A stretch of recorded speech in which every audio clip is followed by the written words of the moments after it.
کبھی پتھر کی ٹھوکر سے بھی آتی نہیں خراش، کبھی ایک ذرا سی بات سے انسان بکھر جاتے ہیں۔ چھوٹی چھوٹی باتیں بڑے بڑے رشتوں میں ایسے بدگمانی کے سوراخ کر دیتی ہیں کہ انسان ساری عمر ان سوراخوں میں وضاحتوں کی اینٹیں لگا کر بھی اپنے خوبصورت رشتوں کو نہیں بچا سکتا۔ کوئی بھی شخص کسی دوسرے کی جگہ کو نہیں بھر سکتا۔ دلوں میں جگہیں بھی فنگر پرنٹس کی طرح ہوتی ہیں جو کبھی کسی سے میچ نہیں ہو پاتی۔ عقل کی لاکھوں دلیلیں اللہ تعالیٰ سے ایک گناہ معاف نہیں کروا سکتی، مگر دعا میں ندامت کا ایک آنسو ممکن ہے زندگی بھر کے گناہ معاف کرا دے۔ حضرت امام حسین، کبھی بھی حق بات کہنے سے مت گھبرانا، کیونکہ خدا کے سوا نہ تو کوئی زندگی کم کر سکتا ہے اور نہ کوئی رزق روک سکتا ہے۔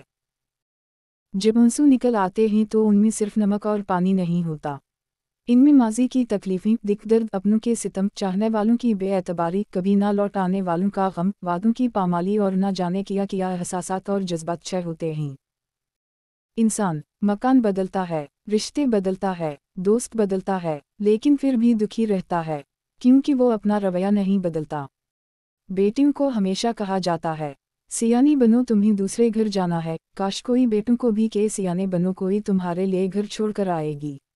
مشکل وقت میں دلاسا دینے والا کوئی اجنبی ہی کیوں نہ ہو دل میں اتر جاتا ہے، جبکہ مشکل وقت میں کنارہ کر لینے والا کوئی اپنا ہی کیوں نہ ہو دل سے اتر جاتا ہے۔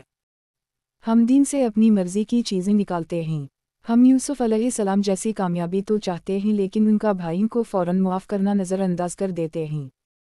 جب وہ کسی کام کے ہونے کا سوچ لیتا ہے تو وہ اس کام کے مکمل ہونے کا اشارہ کر دیتا ہے، بس پھر جو ممکن ہو اور جو ناممکن ہو سب ہو جاتا ہے۔ پتھر میں ایک نقص ہے کہ وہ کبھی پگھلتا نہیں، لیکن پتھر میں ایک خوبی بھی ہے کہ کریں وہ کبھی بدلتا نہیں۔ کردار دوسروں کو گرانے کے چکر میں لوگ آخرکار خود ہی گر جاتے ہیں، لیکن سبق پھر بھی حاصل نہیں کرتے۔ جب لوگ آپ کے معیار کو نہیں پہنچ پائیں گے تو پھر وہ آپ کے کردار پر انگلیاں اٹھائیں گے۔ حضرت عین لامیہ نے فرمایا، جس زبان سے جھوٹ نکلنا بند ہو جائے اس زبان سے نکلی ہوئی ہر دعا قبول ہو جاتی ہے۔ مسلمان بھائیوں، آخرت کا پرچہ آؤٹ ہو گیا ہے۔ حصہ اول، قبر میں 3 سوال ہیں۔ 1 تمہارا رب کون ہے؟ 2 تمہارا دین کیا ہے؟ 3 تمہارا نبی کون ہے؟ حصہ دوم، حشر کے 5 سوال ہیں۔ اپنی عمر کہاں گزاری؟ جوانی کن کاموں میں خرچ کی؟ مال کہاں سے کمایا اور کہاں خرچ کیا؟ اپنے علم پر کیا عمل کیا؟ جس نے پاس ہوتا ہے وہ تیاری کر لے اور اپنے دوستوں کو بھی بتاؤ، پتہ نہیں کب امتحان شروع ہو جائے۔ دیری میں بہتری، انتظار کی اذیت کے بعد ہی تو یعقوب علیہ السلام کو یوسف علیہ السلام سے ملوایا گیا تھا، جسے سزا سمجھ رہے ہو اس دیری میں تمہارے لیے بہتری چھپی ہے۔ بے شک حضرت علی، جس خواہش کو تم اللہ کی رضا کے لیے رد کر دیتے ہو وہ اسی خواہش پر راضی ہو کر اسے تمہارا مقدر بنا دیتا ہے۔ لوگوں کی باتیں پتھروں کی طرح ہیں، ان کو پیٹھ پر لاد لو گے تو یہ پیٹھ ٹوٹ جائے گی، ان کو اپنے قدموں تلے ایک برج بنا لو تو ان پر چڑھ کر بلند ہوتے جاؤ گے۔ امام شافعی۔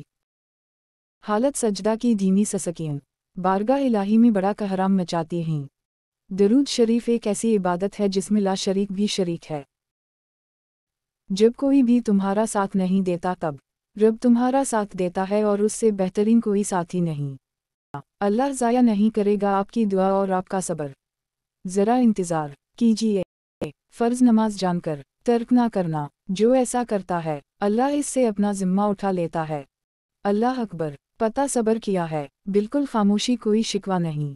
اللہ پر یقین، حالات بدل جائیں گے، نہ بھی بدلے تو پھر کیا میرے رب کو بہتر پتہ ہے، یقینا اس میں بہت بھلائی ہوگی۔ پر صبر کب آتا ہے؟ اللہ سے قربت بڑھنے پر، یقین ہونے پر۔ یقین جس کو آ جائے اللہ پر، اس کی حکمتوں پر،